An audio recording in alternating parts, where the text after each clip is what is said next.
So next chapter है अपना residential status. Residential status income tax के अंदर बेसिकली हमने लास्ट जो चैप्टर था उसके अंदर पढ़ा टोटल इनकम हम लोग कंप्यूट करते हैं, फिर टैक्स कंप्यूट करते हैं। लेकिन इन सबसे पहले अपने को जो काम करना पड़ता है वो होता है to determine residential status of every person for every previous year separately. जी हाँ, फॉर एवरी पर्सन, चाहे वो इंडिविजुअल एचएफ हो, एओपी हो, बीआई हो, एजेपी हो, पार्टनरशिप फर्म हो, for every previous year separately, हर एक प्रीवियस। ऐसा नहीं है कि 1920 में कोई रेसिडेंट बन गया तो lifetime resident, no, for every previous year we have to determine residential status. तो देखो, सबसे पहले मेरा पढ़ाने का तरीका, सबसे पहले we have to understand why, बराबर है, क्यों, बराबर है, why, then what and then how. ठीक है, सबसे पहले why, what and then how. तो सबसे पहले अपने को यह समझना जरूरी है why residential status is to be determined. This is the biggest question, क्यों क्यों क्यों क्यों। तो इसके पीछे वहां पे आंसर आता है कि भाई इनकम है ना, वो दो रूल्स के बेसिस पे टैक्सेबल होती है। One is source rule and another is resident rule. जी हाँ, अगर आप देखेंगे वहां पे तो इनकम दो रूल्स के ऊपर डिटरमाइन होती है। पहला सोर्स रूल, दूसरा कौन सा है, रेसिडेंट रूल। सोर्स रूल क्या बोलता है? सोर्स रूल ये बोलता है कि जिस कंट्री में सोर्स ऑफ इनकम है, जिस कंट्री में क्या है, सोर्स ऑफ इनकम है, मतलब इनकम अक्रूड हुआ है, अराइज हुआ है, बराबर है, तो वो सोर्स कंट्री हो गया और उस कंट्री में टैक्स लग जाएगा। और रेसिडेंट रूल क्या बोलता है, आप जिस कंट्री के रेसिडेंट हो, बराबर है, उस कंट्री में टैक्स लग जाएगा। लेकिन अगर मान लो वहां पे सोर्स कंट्री और रेसिडेंट कंट्री का अगर वहां पे कुछ कंफ्यूजन हो रहा है तो क्या करें? तो देखो, अगर यहाँ पे हम एग्जांपल लेते हैं, एक सिंपल सा एग्जांपल लेते हैं कि रेसिडेंशियल स्टेटस क्यों डिटरमाइन करना है। तो देखो, मान लो आज की तारीख में एक बहुत ही पॉपुलर स्टार है प्रियंका चोपड़ा, पीसी, बराबर। प्रियंका चोपड़ा आपको पता है वो बॉलीवुड मूवीज में भी काम करती है और यूएस में वगैरह जो हॉलीवुड है वहां पे भी काम करती है।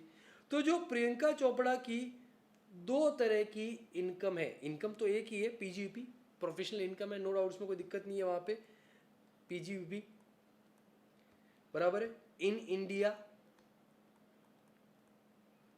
जो बॉलीवुड मूवीज में काम करने से वहां पे होती है, और दूसरा आता है पीजीपी इन यूएस। ये दो तरह की वहां पे इनकम हो रही है। ठीक है, अब हम लोग समझते हैं वहां पे कि मान लो पीजीपी इंडिया जो बॉलीवुड मूवीज में काम करने से प्रियंका चोपड़ा की इनकम होती है रुपीस, एक हाइपोथेटिकल एग्जांपल ले लेते हैं, वहां पे 15 लैक्स। आप बोलोगे सर इतना कम थोड़ी कमाते हैं ये लोग। अरे इतना कम नहीं कमाते, लेकिन हम लोगों ने यहाँ पे टोटल, मैं मतलब एक ऐसा समझ रहे कि भाई कम ही लोग दिखाते हैं, कमाते बहुत है, दिखाते कम है वहाँ पे। और यूएस के अंदर जो हॉलीवुड मूवीज में वगैरह काम किया है, शोज वगैरह में काम किया है, उससे इनकम हो रहा है, इंडियन रुपीज में हम लोग ले लेते हैं वहाँ पे सपोज 20 लैक्स। तो देखो, इसमें कोई डाउट नहीं है कि जो पीजीपी इन इंडिया है, बराबर, बिजनेस इनकम जो इंडिया में हो रहा है वहां पे, ये इंडिया में टैक्सेबल होगा, taxable in India, in India as पर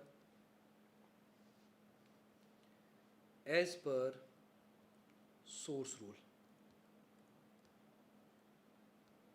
क्यों? क्योंकि इस इनकम का, ये जो 15 लैक्स है, इस इनकम का सोर्स कहां पे है, as source is in India. Doesn't matter Priyanka Chopra यहां पे रेसिडेंट है या नॉन रेसिडेंट, कोई फर्क नहीं पड़ता, कतई फर्क नहीं पड़ता। अगर ये इनकम इंडिया में अक्रूड राइज हो रही है तो इंडिया में क्या हो जाएगी, taxable as per source rule, as per source rule. इससे कोई फर्क नहीं पड़ता कि प्रियंका चोपड़ा रेसिडेंट है या नॉन रेसिडेंट है। Now come to the point, जो पीजीपी यूएस में हो रहा है उसके ऊपर।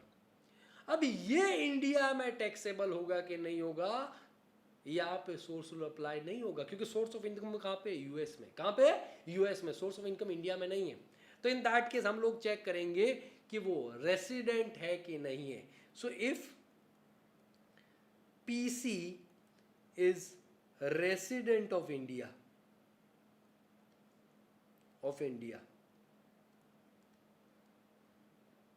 यस, तब तो ये जो इनकम है टैक्सेबल इन इंडिया एज पर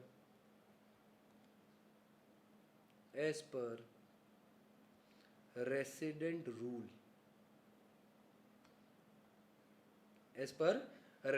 रूल, लेकिन अगर वहां पे इंडिया में रेसिडेंट नहीं है, नो, राइट, अगर इंडिया में रेसिडेंट नहीं है तो ये इंडिया में टैक्सेबल नहीं होगा, नॉट टैक्सेबल इन इंडिया। तो एक बात तो आपको समझ में आ गई होगी कि जो फॉरेन इनकम होती है, कौन सी इनकम, जो फॉरेन इनकम होती है वो इंडिया में तभी टैक्सेबल होगी अगर अगर अगर वहां पे अपना जो असेसी है वो क्या है, रेसिडेंट है इंडिया में। असेसी क्या इंडिया में क्या है, resident. So for the determination of taxability of foreign income we need to compute residential status for every person for every separate previous year। ये समझ में आ गया आपको, बराबर। तो यहाँ पे अपने को इसीलिए रेसिडेंशियल स्टेटस निकालना पड़ेगा ताकि फॉरेन इनकम टैक्सेबिलिटी पता चल जाए वहाँ पे। अब एक क्वेश्चन आता है, सर अगर कोई सिटीजन है तो वो रेसिडेंट होगा क्या? No, there is no basically कोई किसी तरह कोई कनेक्शन नहीं है between citizenship and residential status.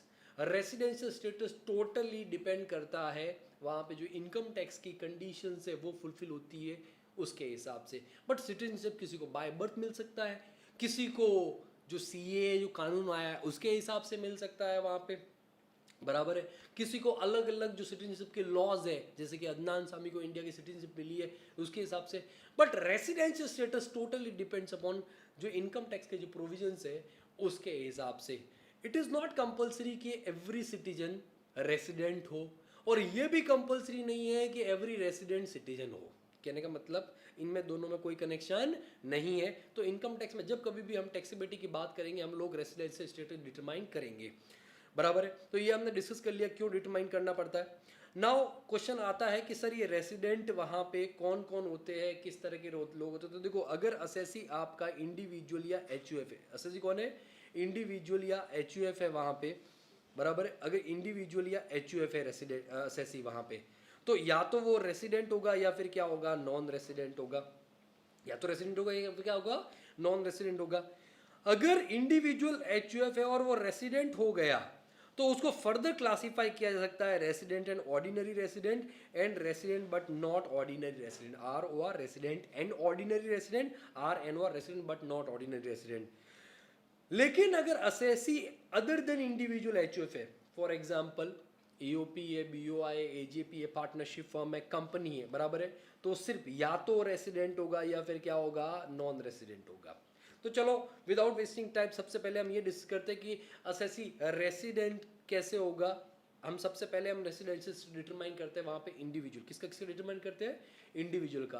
तो residential status of an individual, so यहाँ पे सेक्शन दे रखा है सेक्शन 6 सबसेक्शन 1, सेक्शन 6 सबसेक्शन 1 दे रखा है रेसिडेंशियल स्टेटस ऑफ, ठीक है, इंडिविजुअल। वहाँ पे हम लोग डिटरमाइन कर रहे हैं सेक्शन 6 सबसेक्शन 1, बराबर है।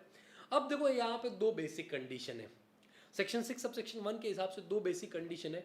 अगर ये दोनों में से कोई भी एक बेसिक कंडीशन भी सेटिस्फाई हो जाती है, एनीवन, बराबर है, एक बॉल पे एक 6 मारना, एक बॉल पे कितना 6 मारना है, एक 6, तो एनी वन कंडीशन भी अगर सेटिस्फाई हो जाती है तो रेसिडेंट हो जाएगा, बराबर है। तो देखो सबसे पहले जो बेसिक कंडीशन आपका यहाँ पे दे रखा है, ये बेसिक कंडीशन आपका वहाँ पे सबसे पहला जो बेसिक कंडीशन है वो क्या है, सबसे पहला बेसिक कंडीशन है आपका यहाँ पे, stay in India for 182 days or more in the relevant previous year. Relevant previous year का मतलब क्या था, जिस प्रीवियस ईयर का आप रेसिडेंशियल स्टेटस निकाल रहे हो वो प्रीवियस ईयर की बात हो रही है। स्टे फिजिकल प्रेजेंस होना चाहिए इंडिया के अंदर, stay in India for 182 days, exact 182 days या फिर इससे ज्यादा। सर मैं अगर 183 डेज रहा इंडिया में, बराबर है, तो सर क्या मैं रेसिडेंट हो जाऊंगा? Yes, you will be treated as resident for that previous year. Yes, for that previous year. Right? अभी सर स्टे का मतलब क्या होता है? स्टे का मतलब होता है क्या कंटिन्यूस स्टे है क्या? No, it is not compulsory that you need to stay continuously in India. आप इंडिया आ रहे हो, जा रहे हो, एक प्रीवियस 1 अप्रैल से लेकर 31 मार्च के बीच की बात कर रहा हूँ. वहाँ पे आप इंडिया आ रहे हो, जा रहे हो, आ रहे हो, जा रहे हो, तो जो टोटल नंबर ऑफ डेज आपका स्टे हो रहा है इंडिया में, बराबर है, वो काउंट होगा, एग्रीगेट डेज काउंट होगा.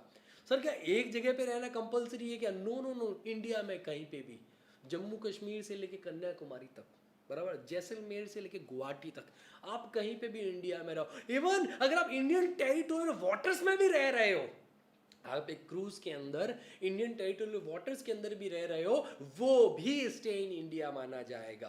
क्लियर है ये चीज वहां पे? दूसरा question, sir day of arrival and day of departure दोनों जनरली वो आर्ली बेसिस पे काउंट होता है, बट अगर इंफॉर्मेशन नहीं तो हम day of arrival and day of departure दोनों कहां पे मानेंगे? In India. कहां पे मानेंगे? In India.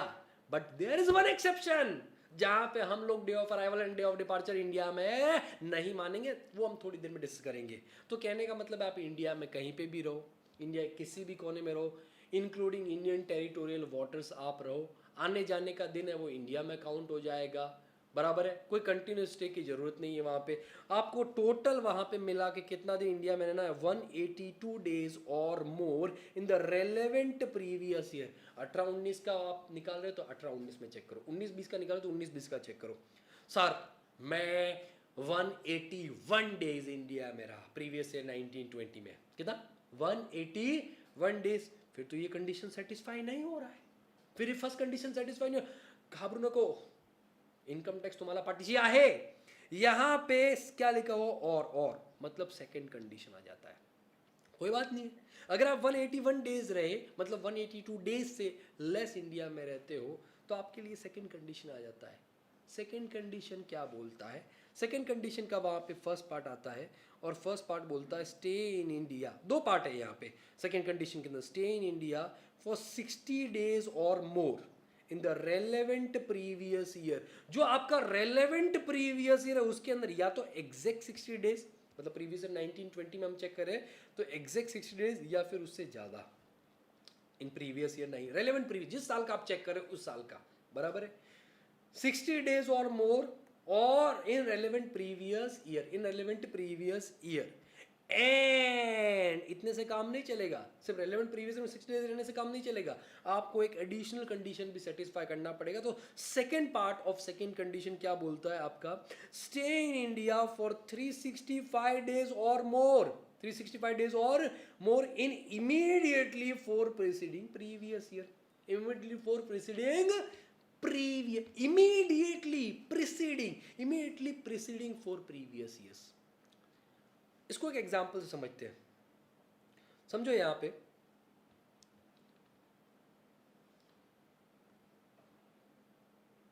सपोज मैं एवरी ईयर इंडिया में आकर के 100 दिन रहता हूं. कितना दिन? 100 दिन. तो देखो मैं प्रीवियस ईयर 1920 में भी मैं 100 डेज इंडिया में रहा हूंगा, करेक्ट. इससे पहले के 4 साल, मतलब प्रीवियस ईयर 89, इमीडिएटली पहले के 4 साल, तो 1920 इमीडिएटली पहले के 4 साल, पहला 18-19, दूसरा प्रीवियस ईयर 17-18, तीसरा प्रीवियस ईयर 16-17, चौथा प्रीवियस ईयर 15-16, ये 4 साल. इसमें मैं 100 दिन रहा, इसमें भी 100 डेज रहा, इसमें भी मैं 100 डेज रहा, और इसमें भी 100 डेज रहा. मैं एवरी प्रीवियस ईयर में यहाँ पे 100 दिन इंडिया में रह करके जाता हूँ. कितना दिन? 100 दिन में इंडिया में रह करके जाता हूँ, बराबर है. तो देखो यहाँ पे अगर हम फर्स्ट बेसिक कंडीशन चेक करें, first basic stay in India for 182 days or मोर, ये वाला stay in India for 182 days or मोर, तो ये तो सेटिस्फाई नहीं होता है, सेटिस्फाई नहीं होता है, बराबर है, क्योंकि 100 दिन ही में रहा हूँ 1920 में, और अपने को रेसिडेंशियल स्टेटस निकालना है प्रीवियस ईयर 1920 का ही, तो फर्स्ट कंडीशन तो सेटिस्फाई नहीं होता है. सेकंड कंडीशन का ए पार्ट, सेकंड कंडीशन का A part, stay in India for 60 days or more, 60 days or more in the relevant previous year, क्या satisfy हो रहा है? Yes, satisfy हो रहा है, satisfy हो रहा है। सेकेंड कंडीशन का सेकेंड पार्ट क्या बोलता है? जो सेकेंड कंडीशन है उसका वहां पे सेकेंड पार्ट क्या बोलता है कि stay in India for 365 days or more. How much 365 days or more in 4 immediately preceding, 4 preceding ने immediately is important क्योंकि immediately पहले के 4 साल लेना है। 4 immediately preceding previous year जो है उसके अंदर वहाँ पे 365 डेज और इससे ज़्यादा रहना चाहिए। भाई साहब मैं यहाँ पे सब मिला करके 400 दिन रह रहा हूँ। कितना दिन? 400 दिन। यहाँ पे देखो ये क्या बोलता है 60 या फिर इससे ज़्यादा, यहाँ पे क्या बोलता है 365 या फिर इससे ज़्यादा। क्या सेटिस्फाई हो रहा है? यस, सेकेंड कंडीशन का सेकेंड पार्ट भी सेटिस्फाई हो रहा है, मतलब बोथ पार्ट सेटिस्फाई होना चाहिए। इसका मतलब मैं क्या हो जाऊंगा वहाँ पे? रेसिडेंट हो जाऊँ। क्या हो जाऊंगा मैं? रेसिडेंट हो जाऊंगा। क्लियर है ये चीज़ वहाँ पे? तो आपको इस तरीके से वहाँ पे ये चीज़ समझनी पड़ेगी कि अगर फर्स्ट कंडीशन सेटिस्फाई नहीं हो रहा तो we will move on to second basic condition. और सेकंड बेसिक कंडीशन पे आते ही वहाँ पे अपने को चेक करना पड़ेगा दो पार्ट। फर्स्ट पार्ट में 6 days or more in the relevant previous year and 365 days or more in immediately 4 preceding previous year. If any one condition, दोनों में से कोई भी एक कंडीशन भी सेटिस्फाई हो जाता है, 1 और 2, 1 और 2, या तो 1 या फिर 2 के पार्ट 1 एंड पार्ट 2 दोनों, अगर दोनों में से कोई भी एक कंडीशन भी सेटिस्फाई हो जाता है यस, तो मैं क्या हो जाऊंगा? रेसिडेंट। अगर कोई भी कंडीशन सेटिस्फाई नहीं होता है, दोनों ही कंडीशन सेटिस्फाई नहीं होते, तो मैं क्या हो जाऊंगा वहाँ पे? Non resident. सो वंस मैं वहाँ पे रेसिडेंट हो गया तो फर्दर क्लासीफाई हो सकता है ROR, RNOR, वो थोड़ी देर में डिस्कस करते हैं। उसके लिए कुछ एडिशनल कंडीशंस वहाँ पे सेटिस्फाई करनी पड़ेगी। अच्छा, अब देखो यहाँ पे एक इम्पॉर्टेंट पार्ट आ जाता है कि जो सेक्शन 6 सब सेक्शन 1 है, जो बेसिक कंडीशंस है, इससे कुछ एक्सेप्शंस है। क्या है? कुछ एक्सेप्शंस। पहले आप लॉजिक समझो। देखो सबसे पहले अपना कॉन्सेप्ट है why, then what and then how. सबसे पहले लॉजिक समझो। मैं है ना इंडिया से बाहर जा रहा हूँ, अरे घूमने नहीं कमाने जा रहा हूँ भाई साहब। मोदी जी यहाँ पे तो रोजगार दे नहीं पा रहे, तो मैंने सोचा कि चलो विदेशी चले जाते हैं वहाँ पे। अब विदेश जा कर के वहाँ पे मैं जॉब कर रहा हूँ, बड़ी मेहनत कर रहा हूँ, मेहनत मशक्क़त कर रहा हूँ वहाँ पे, बराबर है। और मैं इंडिया में सपोज मैं कुछ 100 दिन इंडिया में रहा था। कितने दिन में इंडिया में रहा था? 100 डेज के आसपास। और फिर मैं मतलब मैं करंट प्रीवियस की बात कर रहा हूँ, प्रीवियस 1920 में 100 दिन इंडिया में रहा, फिर मैं निकल लिया, पहली फुर्सत में चला गया मैं, बराबर है, 100 दिन रहने के बाद में। और आप चेक करोगे इससे पहले तो मैं इंडिया में ही था। किधर था मैं? इंडिया में ही था। ये पहली बार मैं बाहर गया हूँ प्रीवियस 1920 में, उसमें भी प्रीवियस 1920 में 100 दिन इंडिया में रह करके गया हूँ। फिर मैं अब मैं बाहर जा कर के वहाँ पे मेहनत कर रहा हूँ, डॉलर्स, पाउंड, एन केन प्रकार जैसे भी करके मैं पैसा कमा रहा हूँ वहाँ पे। वो पैसा कमा करके मैं अपनी फैमिली के लिए इंडिया में भेजता हूँ। तो उससे क्या होगा? देखो इंडिया में फॉरेन करेंसी आ रही है जो इंडिया को बहुत शिद्दत से चाहिए। इंडिया में फॉरेन करेंसी आ रही है। अब मैं वहाँ पे फॉरेन में पैसा कमाऊंगा, वो पैसा मेरी फैमिली के पास मैं यहाँ पे भेजूंगा, तो फिर मेरी फैमिली ऑब्वियसली मतलब क्या करेगी? उसको बैंक्स में डिपॉजिट करेगी। तो कहीं ना कहीं वो पैसा गवर्नमेंट के पास में जा रहा है या फाइनेंशियल सेक्टर में जा रहा है, या फिर उस पैसे से जो ज़रूरत की चीज़ें हैं शॉपिंग मॉल में जा कर के वहाँ पे खरीदेंगे, मूवीज़ देखेंगे, रेस्टोरेंट में खाना खाएंगे। मेहनत मैं कर रहा हूँ, मज़े ये लोग करेंगे वहाँ पे। ठीक है भाई, ऐसा ही होता है। इसके अलावा जो घर की जो बहुत ही इंपॉर्टेंट है, AC खरीदेंगे, रेफ्रिजरेटर खरीदेंगे वहाँ पे। तो कहीं ना कहीं ये जो मैंने पैसा कमा के अपने फैमिली को भेजा था वहाँ पे, वो इंडिया की इकोनॉमी में फ्लो हो रहा है। क्या हो रहा है? इंडिया की इकोनॉमी में फ्लो हो रहा है वहाँ पे। और उससे कितने सारे सेक्टर्स को बेनिफिट होगा? FMCG सेक्टर्स, बराबर है, जो और भी लग्जरियस गुड्स वगैरह होते हैं, वो सारे सेक्टर्स में बेनिफिट हो। कहीं ना कहीं जो इंडियन इकोनॉमी है वो बूस्ट होगी हमारी वजह से, मेरी वजह से। मेहनत कर रहा हूँ मैं, बराबर है। तो कहने का मतलब ये मैं अच्छा काम कर रहा हूँ, बुरा काम कर रहा हूँ, बराबर है। लेकिन पता है आपको, अगर ये दोनों कंडीशन चेक कर ली जाएगी रेसिडेंशियल स्टेटस की, तो इसकी वजह से मेरे जैसे गरीब आदमी को नुकसान उठाना पड़ेगा। पूछो कैसे। अब मैंने बताया मैं 100 दिन इंडिया में रहा था। कितने दिन इंडिया में रहा था प्रीवियस 19 में? 100 दिन। मतलब अगर मैं 100 दिन इंडिया में रहा था तो आपका सेकेंड कंडीशन तो वहां पे सेटिस्फाई हो रहा है, 6 days or more in the relevant period. हाँ कहना, यस। और इसका जो सेकेंड पार्ट है 365 डेज और मोर इन 4, भाई साहब इससे पहले तो मैं इंडिया में ही था चारों के चारों साल, बराबर है। तो मैं क्या बन जाऊंगा? रेसिडेंट। क्या बन जाऊंगा मैं इंडिया में? रेसिडेंट। और मैं इंडिया में रेसिडेंट बनते ही मेरी जो फॉरेन की इनकम होगी, जो मेहनत कहाँ करके मैं कमा रहा हूं, उसके ऊपर इंडिया में भी टैक्स लगेगा। और जब इंडिया में टैक्स लगेगा तो आप एक चीज ये भी नहीं देख रहे हो कि उस इनकम के ऊपर मैंने फॉरेन में भी तो टैक्स पे किया होगा ना, क्योंकि मेरा सोर्स ऑफ इनकम तो फॉरेन में है, बराबर है। तो ये तो मेरे साथ में ना इंसाफी हो रही है ना, यस और नो। तो इससे रिलीफ देने के लिए, ये हार्डशिप से रिलीफ देने के लिए गवर्नमेंट ने क्या किया? ठीक है मिस्टर एआरपी, घाबरू नको, इनकम टैक्स तुम्हाला पाठीशी आहे। और उन्होंने बोला कि तुमको डरने की जरूरत नहीं है, तुम्हारे लिए सेकंड कंडीशन चेक ही नहीं होगा। सेकंड कंडीशन चेक ही नहीं होगा, ओनली फर्स्ट बेसिक कंडीशन ही चेक होगा। अब देखो फर्स्ट बेसिक कंडीशन चेक करते हैं। मैं कितने दिन इंडिया में रहा था? 100 दिन रहा था। और फर्स्ट बेसिक कंडीशन कितना दिन बोलता है? 182 डेज नॉन रेसिडेंट। अरे मजा हो गया, मजा मजा मजा मजा। नॉन रेसिडेंट मतलब मेरी जो फॉरेन की इनकम है उसको इंडिया में टैक्स नहीं लगेगा। तो देखो यहाँ पे ऐसे ही कुछ एक्सेप्शंस है, वो एक्सेप्शन हम डिस्कस करते हैं। जहाँ पे in the following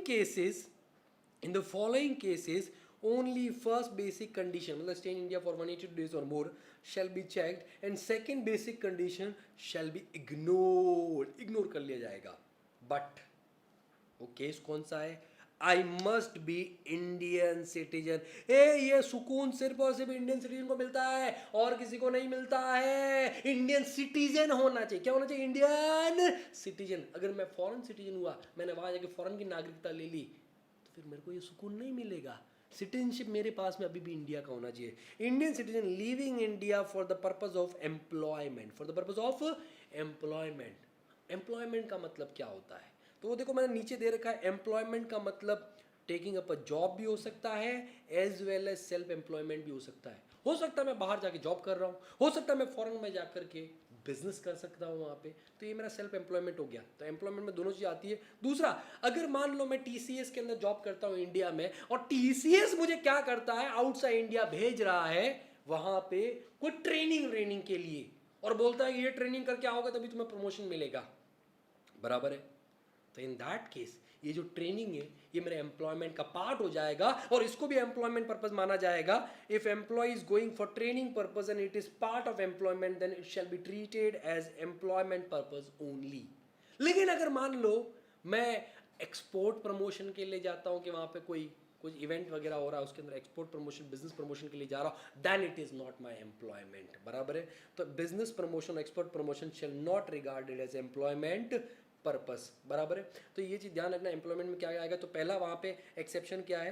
Indian citizen living India for the purpose of employment, employment के लिए छोड़ जा रहा है। सेकंड, सेम केस में आपको पता है आपके आसपास बहुत सारे बहुत सारे ऐसे शिपिंग जो कंपनीज होती है उसके एम्प्लॉयज भी होते होंगे, बराबर है।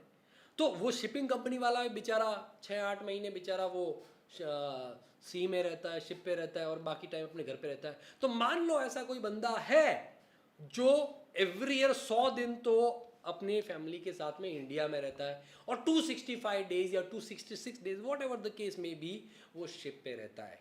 ऐसे में भी आप देखोगे एवरी ईयर 100 डेज में, एग्जांपल ले रहा हूं, हाइपोथेटिकल एग्जांपल, पात्र घटना काल्पनिक वास्तविक जीवन से संबंध हो सकता है। तो कहने का मतलब ये है कि every year 100 days, every days कितना? 100 डेज इंडिया में रहता है। सेकेंड कंडीशन सेटिस्फाई हो जाएगी और वो क्या हो जाएगा? रेसिडेंट। बेचारा अपने परिवार से दूर शिप पे पड़ा है, पानी पानी, चारों तरफ पानी पानी, पानी के अलावा कुछ नहीं है, मतलब जैसा लगता है काला पानी की सजा हो गई है वहां पे। और उसके साथ में अगर इस तरह से नाइंसाफी करोगे, बहुत ही नाइंसाफी है। तो इस केस में उसको भी सेकंड कंडीशन से रिलीफ दिया गया। इसके लिए भी सेकंड कंडीशन चेक नहीं की जाएगी और only first basic condition check की जाएगी। और अगर हम देखेंगे, अगर 182 डेज इंडिया में रहेगा तो रेसिडेंट हो जाएगा, अदरवाइज क्या हो जाएगा? Non resident. तो देखो आपका सेकंड वहां पे एक्सेप्शन क्या बोलता है, इंडियन, अच्छा ये भी भाई साहब जो है ये भी इंडियन सिटीजन होना चाहिए, Indian citizen living India as a crew member of Indian ship. Sir आपने लिखा है, आपने इंडियन शिप, मतलब कोई फॉरेन शिप का क्रू मेंबर है, इंडियन सिटीजन है, इंडियन सिटीजन है बट फॉरेन शिप का क्रू मेंबर है, तो क्या उसको ये सुकून नहीं मिलेगा? अरे मिलेगा ना, काय को नहीं मिलेगा, मिलेगा। अरे पहला वाला देखो ना यार, Indian city living India for the purpose of employment, तो फॉरेन शिप के अंदर क्रू मेंबर तो वो भी एम्प्लॉयमेंट के लिए जा रहा है ना, उसको ही मिलेगा। और तीसरा एक्सेप्शन है, इंडियन सिटीजन और person of Indian origin comes for a visit to India. देखो मेरे एक अंकल है, बराबर है, अब नाम वाम जान के क्या करोगे, मतलब नाम में क्या रखा है। तो मेरे एक अंकल है, वो अंकल है ना, उनका बर्थ हुआ था 1946 में, देश की आज़ादी से एक साल पहले, देश के आज़ादी से एक साल पहले पार्टीशन हुआ था ना, पार्टीशन भी हुआ था 1947 में, उससे एक साल पहले 1946 में बर्थ हुआ था। कहाँ पे? इन पाकिस्तान। निकलो, पहली फुर्सत में निकलो, ऐसा नहीं होता है ना यार, हुआ था बर्थ वहां पे हुआ था, अभी वो पाकिस्तान में नहीं रहते हैं। 1946 में पाकिस्तान में बर्थ हुआ था, लाहौर के अंदर उनका बर्थ हुआ था। फिर वो कनाडा चले गए, वहां पे कनाडा चले गए, वहां पे अब उनके बच्चे वगैरह है वहां पे, वो भी कनाडा में ही वहां पे रहते हैं, कनाडा के सिटीजन है। कहाँ के सिटीजन है? कनाडा के सिटीजन है, लेकिन फैमिली तो यहाँ पे भाई भाई मेरे अंकल के बच्चे वो तो मेरे भी भाई हो गए ना, कजिन्स हो गए ना वहाँ पे। तो कहने का मतलब है हमसे मिले बगैर रह नहीं जाता है वहाँ पे, तो वो इंडिया आ जाते हैं एवरी ईयर। भाई हम लोगों ने डिसाइड कर रखा है, सभी कजिन्स ने डिसाइड कर रखा है कि हम लोग 100 दिन है ना अपनी फैमिली के साथ में रहेंगे। तो उनका भी रूल है कि एवरी ईयर 100 डेज के लिए, एवरी ईयर 100 डेज के लिए वो इंडिया आ जाते हैं। कितना? 100 डेज के लिए, बराबर है। अगर ऐसा होता है तो क्या हो जाएगा, जो मेरा कजिन है, बराबर है, जो मेरे अंकल थे जिनका बर्थ 1946 में पाकिस्तान में हुआ था, उनका बेटा जो कि कनाडा का सिटीजन है वहां पे, और वो इंडिया घूमने आता है एवरी ईयर 100 डेज के लिए, तो अगर सेकंड कंडीशन अगर हम चेक करें वहां पे, तो stay in India for 6 days satisfy हो गया, stay in India for 365 days 400 days हो रहा, सेटिस्फाई हो रहा है, बेचारा इंडिया में क्या हो जाएगा, रेसिडेंट हो जाएगा। और बेचारा की जो कनाडा की इनकम है, कनाडा की जो इनकम है, उसके ऊपर इंडिया में क्या लग जाएगा, टैक्स। गलत, बहुत गलत है। उसने मेरे को बोला भाई मैं अगली बार नेक्स्ट ईयर नहीं आऊँगा। मेरा तो है ना एकदम जैसे समझो हार्ट अटैक ही नहीं आया। मैंने इनकम टैक्स वालों को बोला ऐसा नहीं चलेगा, कुछ ना कुछ आपको करना पड़ेगा। इनकम टैक्स वाला बोला ठीक है कर देते हैं, हम आपके भाई के लिए सेकंड कंडीशन चेक नहीं करेंगे, सिर्फ फर्स्ट बेसिक कंडीशन चेक करेंगे कि अगर stay in India 182 days or मोर होता है तब तो रेसिडेंट होगा, अदरवाइज नॉन रेसिडेंट हो जाएगा। तो इंडियन सिटीजन, या तो देखो इंडियन सिटीजन है, या तो कोई कौन है, इंडियन सिटीजन कि भाई मैं इंडिया से बाहर चला गया हूँ, भाई मैं पहले वाला केस में तो मैंने बोला कि एम्प्लॉयमेंट के लिए जा रहा हूँ, किसी और पर्पज़ के लिए मैं चला गया हूँ, इंडियन सिटीजन हूँ, बाहर ही रहता हूँ वहाँ पे, और एवरी ईयर 100 डेज आता हूँ मैं यहाँ पे। या तो इंडियन सिटीजन है और पर्सन ऑफ इंडियन ओरिजिन है, पर्सन ऑफ क्या, person of Indian origin, person of Indian origin, या तो इंडियन सिटीजन और पर्सन ऑफ इंडियन ओरिजिन। अब पर्सन ऑफ इंडियन ओरिजिन को थोड़ा थोड़ा मैंने आपको बता दिया है, लेकिन फिर बता देता हूँ। पर्सन ऑफ इंडियन ओरिजिन का मतलब होता है या तो इंडिविजुअल हिमसेल्फ और पेरेंट्स ऑफ इंडिविजुअल और grand parents of individual including maternal, मतलब दादा दादी प्लस नाना नानी। अगर इनमें से किसी का या तो इंडिविजुअल खुद या फिर उसके पेरेंट्स या फिर उसके ग्रैंड पेरेंट्स का बर्थ हुआ था इन अनडिवाइडेड इंडिया, कहां पे अनडिवाइडेड इंडिया। अनडिवाइडेड इंडिया का मतलब होता है बिफोर 15 अगस्त 1947 का जो इंडिया था, मतलब आज का इंडिया, आज का पाकिस्तान और आज का बांग्लादेश, बिफोर 15 अगस्त 1947 ये सारे के सारे आपका एक होते थे और अनडिवाइडेड इंडिया के लिए था। अगर उसके अंदर बर्थ हुआ है या तो खुद का या पेरेंट्स का, ग्रैंड पेरेंट्स का इंक्लूडिंग मैटरनल, तो वो कहलाया जाएगा पर्सन ऑफ इंडियन ओरिजिन। तो मैंने बोला था ना मेरा कजिन मेरे चाचा जी का बर्थ हुआ था 1946 में पाकिस्तान में। कहां पे?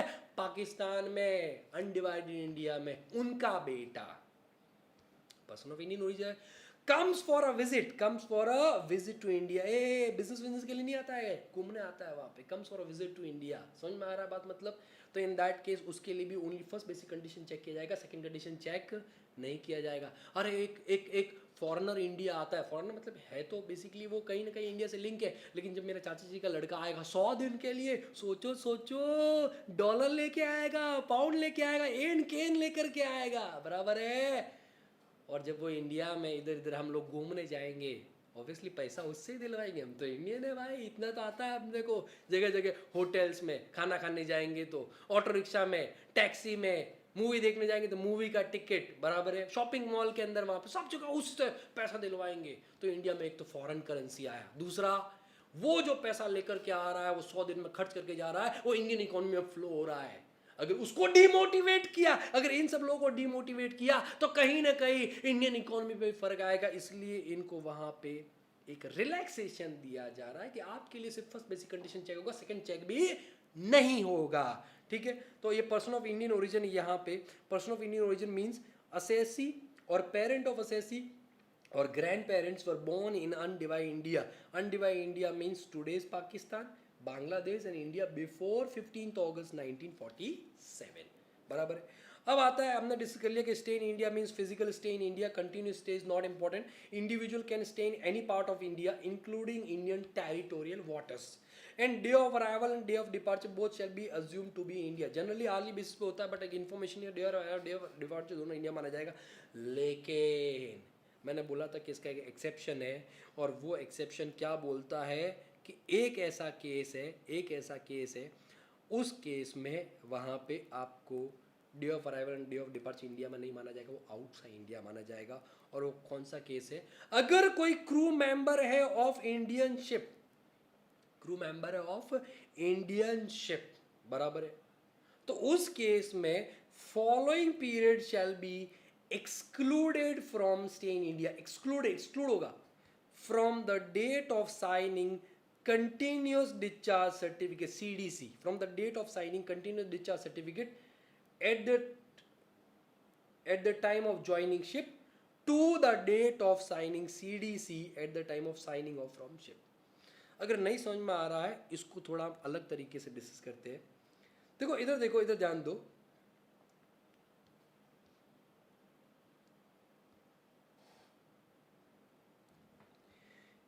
एक शिप है, जो शिप इंडिया से जाने वाला है,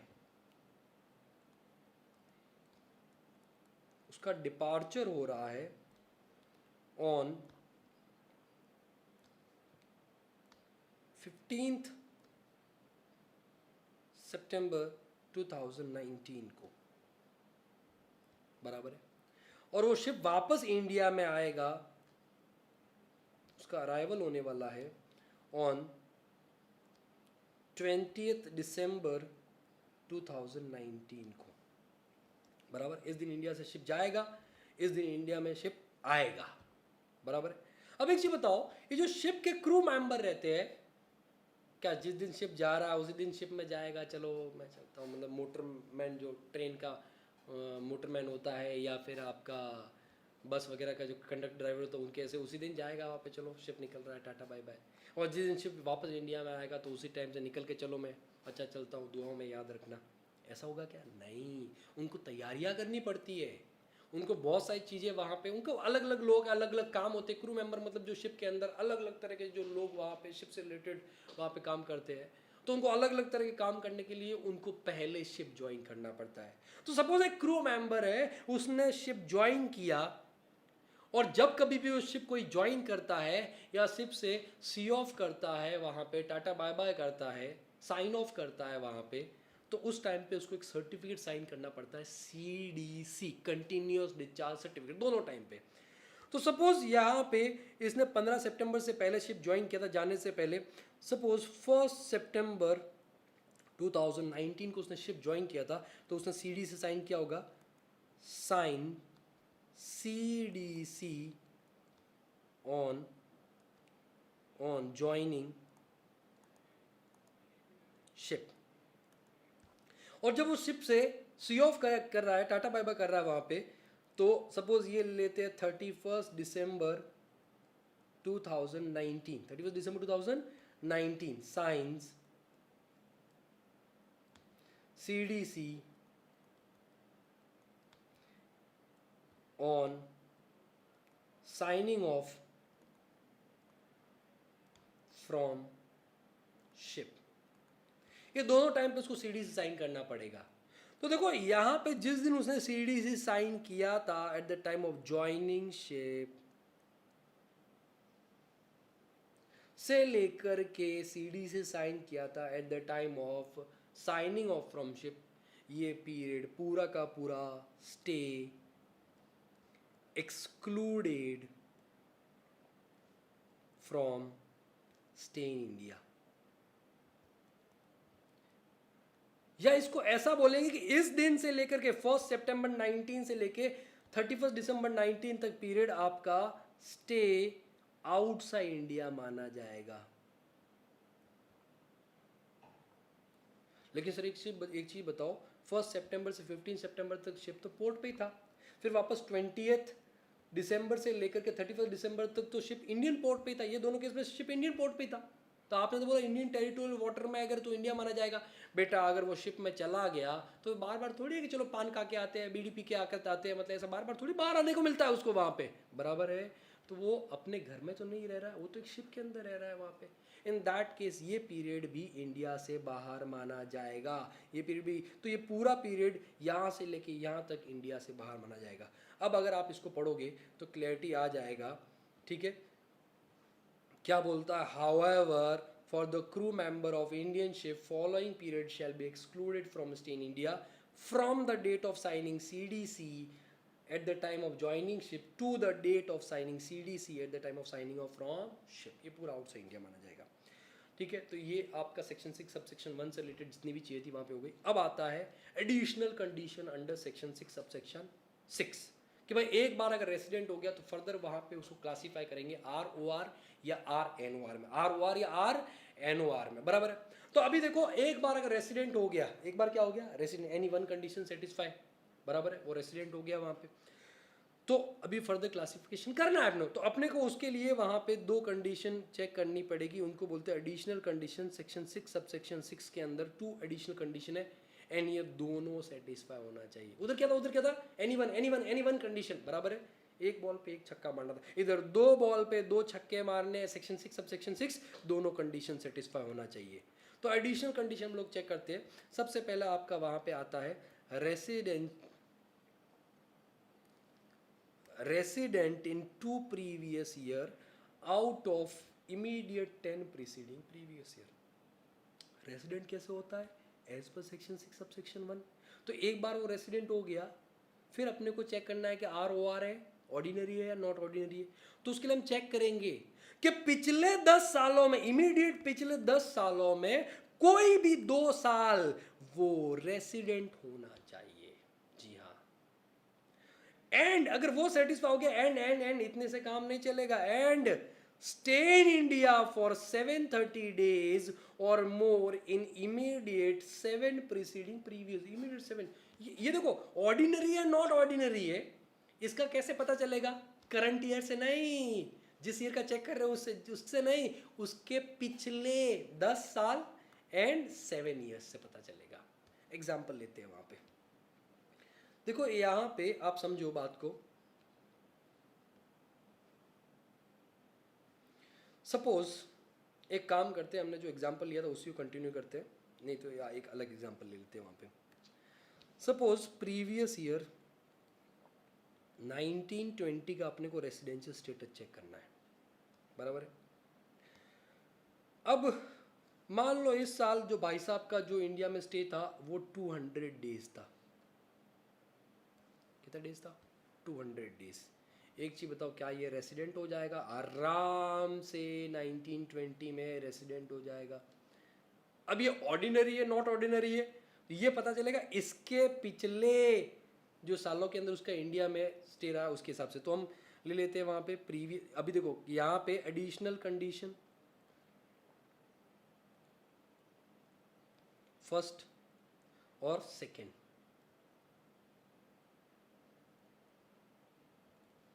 बराबर। तो देखो फर्स्ट एडिशनल कंडीशन क्या बोलता है, resident in 2 previous year out of 10 immediately preceding previous year, बराबर है। तो देखो यहाँ पे इमीडिएटली प्रीसीडिंग, तो 1920 से पहले प्रीवियस ईयर 1819, अपने को 10 साल लेने, दूसरा previous year 17-18, previous year 16-17, previous year 15-16, previous year 14-15, previous year 13-14, previous year 12-13, previous year 11-12, previous year 10-11 और प्रीवियस ईयर 9-10, बराबर है। और 7 ईयर्स यहाँ पे आपका previous year 18-19, previous year 17-18, previous year 16-17, previous year 15-16, previous year 14-15, previous year 13-14 and last में आता है आपका प्रीवियस ईयर 12-13। ये हमने वहाँ पे ले लिया। अब देखो अपने को यहाँ पे दे रखा है, इधर ये 200 डेज इंडिया में रहा था। कितना कितना कितना 200 डेज इंडिया में रहा था, बराबर है। इधर ये 100 डेज इंडिया में रहा था, बाकी सब केस में 100 डेज 100 डेज 100 डेज 100 डेज।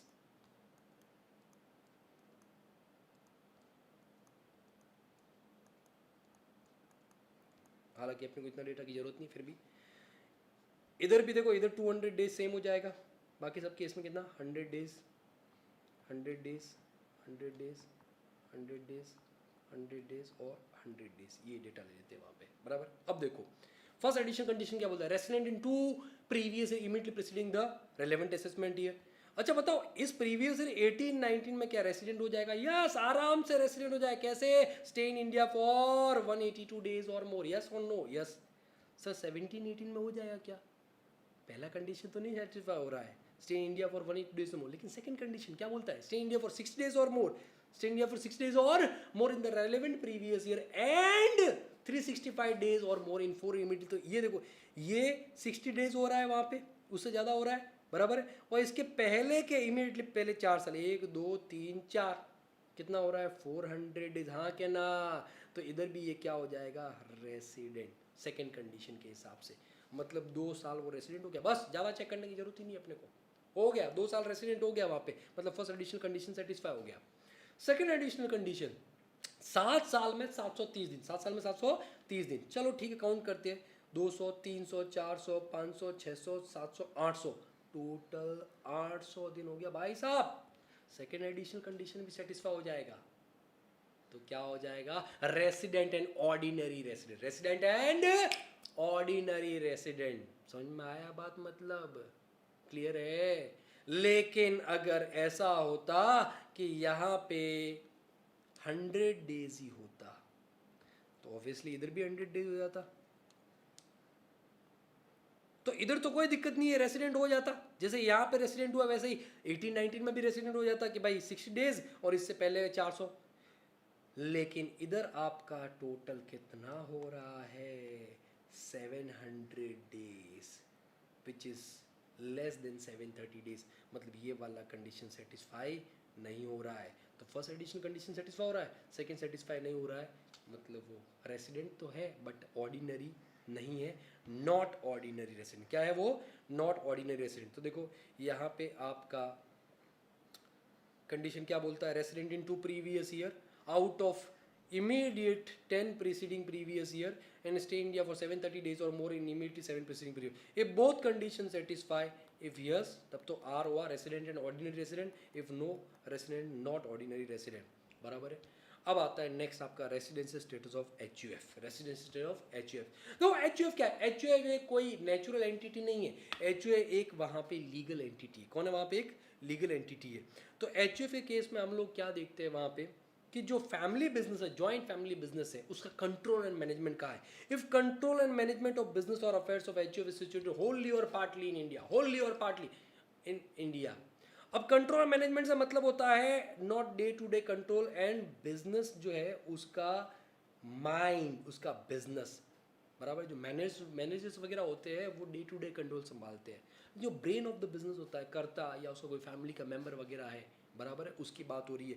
तो control and management means brain of the business and not day to day control. तो if control and management of business or affairs of HUF is situated wholly or partly in India, थोड़ा bigger India में है। If yes resident, if no non-resident. Clear है ये चीज? अगर एक बार HUF resident हो गया, एचयूएफ क्या हो गया, रेसिडेंट हो गया, तो फर्दर क्लासीफाई हो सकता है आरओआर या आरएनओआर में।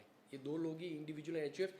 तो देखो एडिशनल कंडीशन इसके लिए भी सेक्शन 6 सब सेक्शन 6 के अंदर चेक करेंगे वहाँ पे, और वो क्या बोलती है कि इफ भाई यहाँ पे सिर्फ इंडिविजुअल की जगह क्या आ जाएगा, कर्ता, ये सेटिस्फाई करना पड़ेगा कर्ता को। इफ कर्ता shall be resident in 2 previous year out of 10 immediately preceding previous year and कर्ता shall stay in India for 730 days or more in 7 preceding period। Condition वो सेम है, सिर्फ ये सेटिस्फाई करना पड़ेगा कर्ता।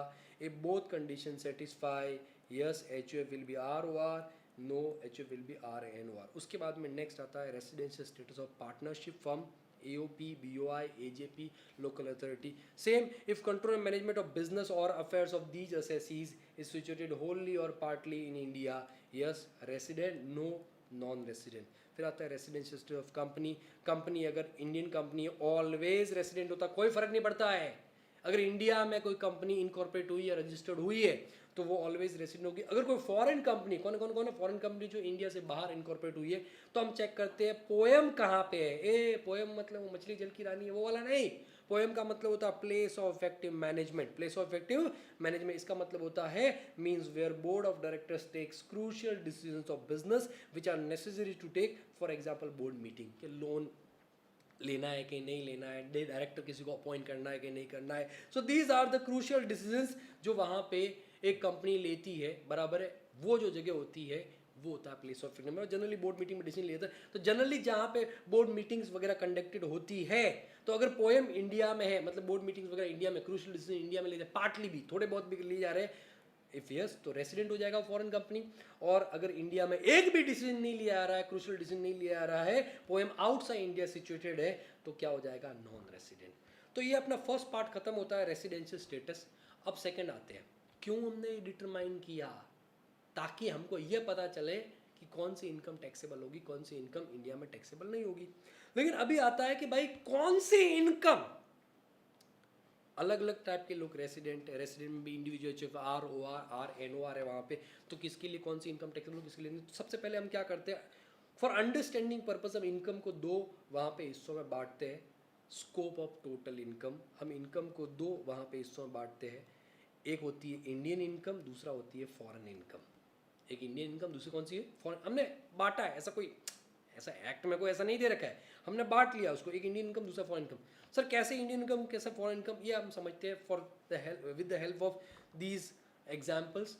अगर कोई कनेक्शन है इनकम एंड इंडिया का, if connection between income and India, if any nexus is between income and India, any nexus, इन तीनों में से कोई भी अगर नेक्सस वहाँ पे है, इन तीनों में से कोई भी अगर एक भी अगर नेक्सस है इंडिया में, इंडिया और इनकम के बीच में, तो इन दैट केस वो इनकम इंडिया हो जाएगी।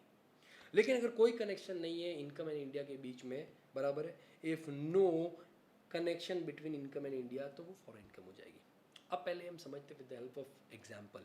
सबसे पहले समझो, मैं पढ़ाता हूँ कहाँ पे, मुंबई में, तो मेरी इनकम अक्रूड एंड अराइज कहाँ पे हो रही है, इंडिया में। मेरे को रिसीव भी कहाँ पे हो रही है, इंडिया में। तो my income accrued is in India as well as received in India, बराबर है। कनेक्शन है कि नहीं है, पूरा कनेक्शन है, पक्का कनेक्शन है। इंडियन इनकम, कौन सा इनकम, इंडियन इनकम। तो देखो first, income accrued and received in India, accrued भी इंडिया में, रिसीव भी इंडिया में, वो कनेक्शन है, इंडियन इनकम हो जाएगा। दूसरा, मैंने मान लो पढ़ाया मुंबई में, कहाँ पे पढ़ाया, मुंबई के अंदर, लेकिन मेरे को जो पेमेंट मिलता है ना, वो मेरे स्विट्जरलैंड के अंदर जो स्विस बैंक के अंदर अकाउंट है उसके अंदर वहां पे चला जाता है। तो income is accrued in India but received outside India. Connection है, हाँ अभी भी कनेक्शन है, क्या, इनकम अक्रूड इन इंडिया, तो इंडियन इनकम हो जाए, income accrued in India but receive outside India, income Indian income है। तीसरा, पढ़ाया मैंने दुबई में, कहाँ पे पढ़ाया, दुबई में, मतलब इनकम अक्रूड किधर हुआ, दुबई के अंदर, बट पेमेंट मेरे को इधर मिलता है मुंबई के अंदर, तो income accrued outside India but received India, connection है? हाँ, इंडियन इनकम रिसीव्ड इंडिया में हुई है, income accrued outside India but received India. इन तीनों केसेस में इनकम एंड इंडिया का कोई ना कोई कनेक्शन है, तो ये हो जाएगा इंडियन इनकम। लेकिन मैंने पढ़ाया भी दुबई में, इनकम मेरे को स्विस बैंक, मेरा अकाउंट है वहाँ पे मिला है, पात्र घटना काल्पनिक है, वास्तविक जीवन से कोई संबंध नहीं है, ऐसा नहीं है क्लिपिंग काट के इनकम टैक्स वालों को भेज दो, ठीक है? तो इनकम अक्रूड भी आउटसाइड इंडिया, रिसीव भी outside India, there is no connection between income and India. इसका मतलब फॉरेन इनकम हो जाएगा income accrued as well as receive outside India, no connection.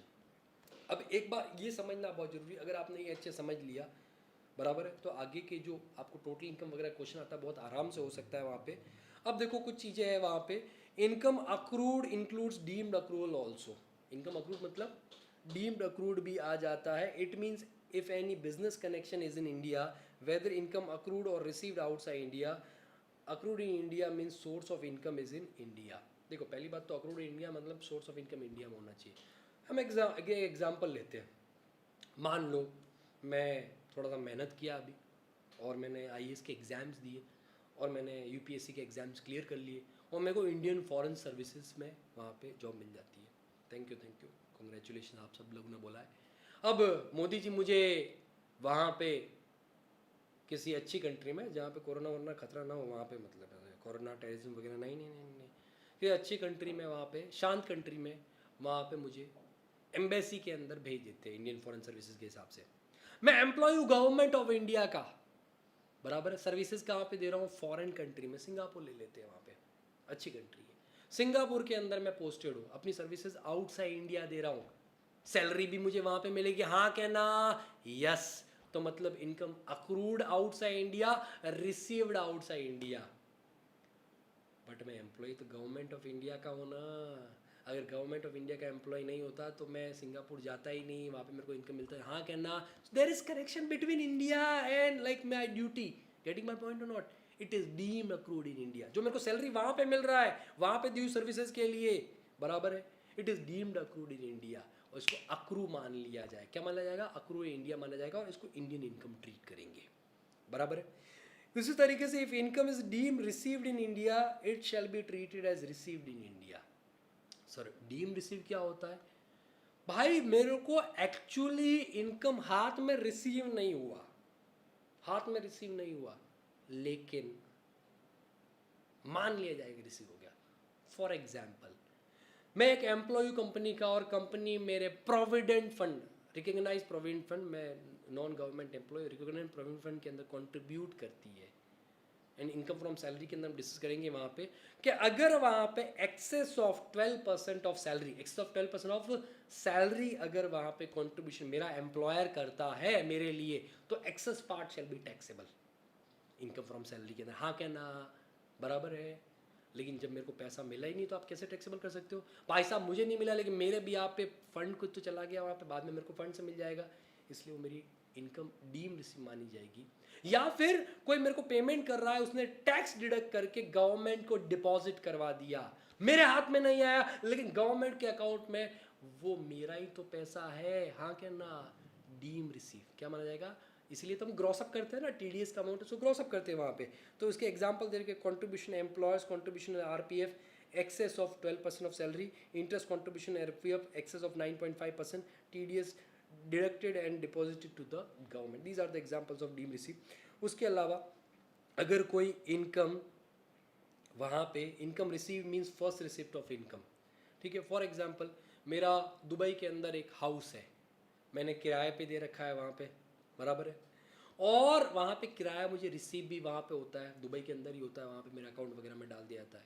तो इसका मतलब income accrued in Dubai, source of income तो वहाँ पे, हाउस प्रॉपर्टी वहाँ पे, रिसीव्ड इन दुबई, और फर्दर मैं उसको रेमिट करता हूँ इंडिया में, it shall not be treated as received in India, उसको रेमिटेंस माना जाएगा, और रिसीव आउटसाइड इंडिया माना जाएगा, और उसको फॉरेन इनकम ट्रीट किया जाएगा। Income received means first receipt of income. If it is received outside India and further it is remitted to India, then it shall not be treated as received in India. Clear है ये चीज़? और एक और चीज़, अगर कोई past untax income India आता है, any past untax income brought to India shall not be taxable in India in current previous year. Previous year 16-17 की कोई बिजनेस के प्रॉफिट्स थे जिनके ऊपर टैक्स नहीं लगा था, 1920 में उसको इंडिया लेकर के आता हूँ। अरे भाई हम टोटल इनकम कौन से ईयर का निकाल रहे हैं, 1920 का निकाल रहे हैं ना, तो 16-17 की इनकम इस साल की इनकम में काई को ऐड करेंगे, इस साल की इनकम में ऐड नहीं करेंगे। क्लियर है? ओके, अब यहाँ पे देखो, ये तो अपने को समझ में आ गया कि इनकम कौन सा इंडियन इनकम होगा, कौन सा फॉरेन इनकम होगा। अब अपने को ये समझना, देखो अभी हमने रेजिडेंशियल स्टेट समझ लिया कि कब कोई ROR होगा, RNOR होगा, NR होगा, बराबर है। फिर उसके बाद हमने समझा कि इंडियन इनकम क्या होता है, फॉरेन इनकम क्या होता है। अब अपने को समझना है कि कौन सी इनकम किसके लिए टैक्सेबल होती है। तो taxability of income for ROR, RNOR and NR, ये देखो आपको एक टोटल इनकम का क्वेश्चन आता है, एक बड़ा सा क्वेश्चन आता है टोटल इनकम का, बराबर है। और वो स्कोप ऑफ टोटल इनकम के अंदर वहाँ पे टोटल इनकम मतलब कंप्यूटेशन ऑफ टोटल इनकम नहीं, स्कोप ऑफ टोटल इनकम के हिसाब से तो आपको अलग अलग तरह की इनकम्स दे रखी होगी और आपको पूछेगा ROR के लिए क्या होगा, RNOR के लिए क्या होगा, NR के लिए क्या होगा। तो ये जो टेबल यहाँ पे आपको दे रखी है, इस टेबल के हिसाब से आप आराम से, अगर आपने सबसे पहले रेसिडेंशियल स्टेटस पर देखो, आप स्टेप समझो, सबसे पहले क्रोनोलॉजी समझिए। सबसे पहले आपको रेसिडेंशियल स्टेटस डिटरमाइन करना पड़ेगा कि ROR है, RNOR है या NR है। उसके बाद में आपको ये चेक करना पड़ेगा, माइंड में सारा चीज चलना चाहिए, ये चेक करना पड़ेगा कि इनकम अक्रूड रिसीव बराबर है, मतलब इंडियन इनकम है या फॉरेन इनकम है। फिर उसके बाद में क्रोनोलॉजी के हिसाब से लास्ट में आप चेक करोगे कौन सी इनकम ROR के लिए टैक्सेबल होगी, कौन सी RNOR के लिए, कौन सी NR के लिए। तो सबसे पहले हम समझते हैं इंडियन इनकम। अगर कोई इंडियन इनकम है, whether accrued received in India, accrued outside India but received in India, या फिर accrued in India receive outside India, तीनों केस में कनेक्शन है वहाँ पे, डीम्ड अक्रूड भी वहाँ पे, डीम रिसीव भी, तो वो इंडियन इनकम हो जाएगा। तीनों के लिए एसएससी चाहे ROR हो, RNOR हो या NR हो, तीनों के लिए टैक्सेबल हो जाएगा। अगर फॉरेन इनकम है, फॉरेन इनकम को मैंने तीन वहाँ पे कैटेगरीज में बांट रखा है, पहला फॉरेन इनकम, दूसरा और तीसरा फॉरेन इनकम, बराबर है। पहला, इसको ऐसे लिख देता हूँ A, B और C। पहला फॉरेन इनकम है from business which is control from India, है फॉरेन इनकम, फॉरेन इनकम लेकिन बिजनेस से है जो कंट्रोल इंडिया से हो रहा है। सपोज मैंने एक सिंगापुर में बिजनेस शुरू किया, चाय का ठेला लगाया, क्या लगाया, चाय का ठेला, चाय की टपरी लगाई है वहाँ पे, बराबर है। मैं तो इंडिया में रहता हूँ, मैं कहाँ पे रहता हूँ, इंडिया में। मेरा बिजनेस कहाँ पे, सिंगापुर में। चाय बेची कहाँ पे जा रही है, सिंगापुर में, मतलब इनकम अक्रूड इन सिंगापुर। चाय वाला जो भी पी के जा रहा है पैसा भी वहीं पे दे के जा रहा है वहाँ पे, बराबर है। रिसीव भी कहाँ पे हो रहा है, सिंगापुर में। कहाँ पे हो रहा है, तो income accrued as well as received in Singapore, मतलब कौन सा इनकम हो गया, फॉरेन इनकम। बट हम कहाँ बैठे हैं, हिंदुस्तान में, और मैं यहां से वो कंट्रोल कर रहा हूं। अभी कैसे भी कंट्रोल करो, उससे तुम्हें क्या मतलब है, आदमी रख रखे हैं मैंने वहां पे। तो control from India, Indian income foreign है, इनकम कौन सा है, foreign, but it is from business, it is from business. और वो बिजनेस कंट्रोल कहां से हो रहा है, business which is control from India. तो अगर मैं वहां पे ROR, क्या हूं मैं, ROR मेरे लिए टैक्सेबल होना ही होना है, RNOR मेरे लिए भी टैक्सेबल हो जाएगा, लेकिन मैं नॉन रेसिडेंट हूँ, बराबर है, मैं नॉन रेसिडेंट हूँ, तो फिर वो मेरे लिए टैक्सेबल नहीं होगा इंडिया में। Next, from profession which is setup in India, profession, मैं लॉ फर्म चलाता हूँ अपना, बराबर है, मुंबई के अंदर मैंने अपना लॉ फर्म वहाँ पे खोल रखा है, मुंबई के अंदर, बराबर। अब प्रोफेशन है। अब दुबई में क्या होता है, वहाँ पे कोई शेख अल हबीबी किसी स्कैंडल में फंस जाता है और दुबई के रॉयल कोर्ट में वहाँ पे केस हो रहा है, तो मुझे केस लड़ने के लिए बुलाया जाता है वहाँ पे। मैं दुबई पहुँची, उधर पहुँच के मैंने उसका केस लड़ी, केस लड़ के मेरे को वहाँ पे दिरहम के अंदर वहाँ पे पैसा मिली। अब देखो इनकम किधर अक्रूड हुई, दुबई में, इनकम रिसीव भी किधर हुई, दुबई में। कौन सा इनकम होती, ये प्रोफेशनल इनकम होती, लेकिन फॉरेन इनकम होती। कौन सा इनकम होती, फॉरेन इनकम। तो फ्रॉम फॉरेन इनकम है, but from profession which is setup India, and profession किधर सेटअप होती, मुंबई के अंदर। तो फिर उस केस में अगर मैं ROR हो तो मेरे लिए टैक्सेबल हो जाएगा, RNOR हो तो टैक्सेबल हो जाएगा, और मैं अगर नॉन रेसिडेंट तो मेरे लिए टैक्सेबल नहीं होगा। इसके अलावा कोई अपलम चपलम कोई दूसरा फॉरेन इनकम होता है, other foreign income, for example interest, salary, commission, royalty, agriculture income, बराबर किसी भी तरह का वहाँ पे आपका फॉरेन इनकम होता है, डिविडेंड। तो इन दैट के सिर्फ और सिर्फ इंडिया में ROR के लिए टैक्सेबल होगा, N R N O R N N R के लिए टैक्सेबल नहीं होगा। तो इन शॉर्ट अगर देखो आर ओ आर के लिए चाहे इंडियन इनकम हो चाहे फॉरेन इनकम हो सब कुछ टैक्सेबल हो रहा है आर ओ आर के लिए। आर एन ओ आर के लिए इंडियन इनकम तो टैक्सेबल होना ही होना है, दूसरा वो फॉरेन इनकम जो बिजनेस से जो कंट्रोल इंडिया से होता है, वो प्रोफेशनल इनकम जो प्रोफेशनल सेटअप इंडिया में फॉरेन इनकम ये टैक्सेबल हो जाएगा पूरा इंडिया में, लेकिन other foreign income taxable India में नहीं होगा। और एनआर के लिए ओनली इंडियन इनकम टैक्सेबल होगा, तो आपका दूसरा इनकम टैक्सेबल नहीं होगा, फॉरेन इनकम टैक्सेबल नहीं होगा। तो देखा जाए तो आर ओ आर के लिए ऊपर बर्डन ऑफ टैक्स इतना है, आर एन ओ आर के ऊपर इतना है और एन आर के ऊपर इतना सा है। अभी ये तो हमने देखा इस वाइज वहाँ पे बराबर है। अगर हम उस तरह से देखें इनकम वाइज देखें तो इंडियन इनकम तीनों के लिए टैक्सेबल हो जाएगा। फॉरेन इनकम अगर वो बिजनेस कंट्रोल फ्रॉम इंडिया है तो R O R N O R के लिए टैक्सेबल होगा। Foreign income which is from professional setup India R O R N O R के लिए टैक्सेबल होगा। और अगर वहाँ पे अदर कोई फॉरेन इनकम है तो वो और किसी के लिए टैक्सेबल नहीं होगा। तो दोस्तों ये जो टेबल है मैंने क्रोनोलॉजी आपको बता दिया, और उस क्रोनोलॉजी के हिसाब से ये जो टेबल है इस टेबल के हिसाब से जब आपको क्वेश्चन आएगा टोटल इनकम का, सबसे पहले आपको चेक करना है रेसिडेंशियल स्टेट निकालने के बाद में चेक करना है इनकम कौन सा इंडियन या फॉरेन। तो जो हमने डिस्कस किया उसके बाद में कौन सी इनकम किसके लिए टैक्सेबल होगा। हो सकता है पार्टली इंडियन हो पार्टली फॉरेन हो, ऐसा भी हो सकता है। भाई मान लो 2 लाख रुपए का इनकम है, कितना कितना कितना 2 लाख रुपए का फॉरेन में, but half received in India, तो 1 लाख रुपए इंडिया में रिसीव हुआ मतलब 1 lakh rupees in Indian income, समझा। तो इसी तरीके से आपको क्वेश्चन करना है, ठीक है। ये चैप्टर अपना खत्म होता है। Thank you so much. Next lecture में हम लोग नेक्स्ट चैप्टर के साथ मिलते हैं।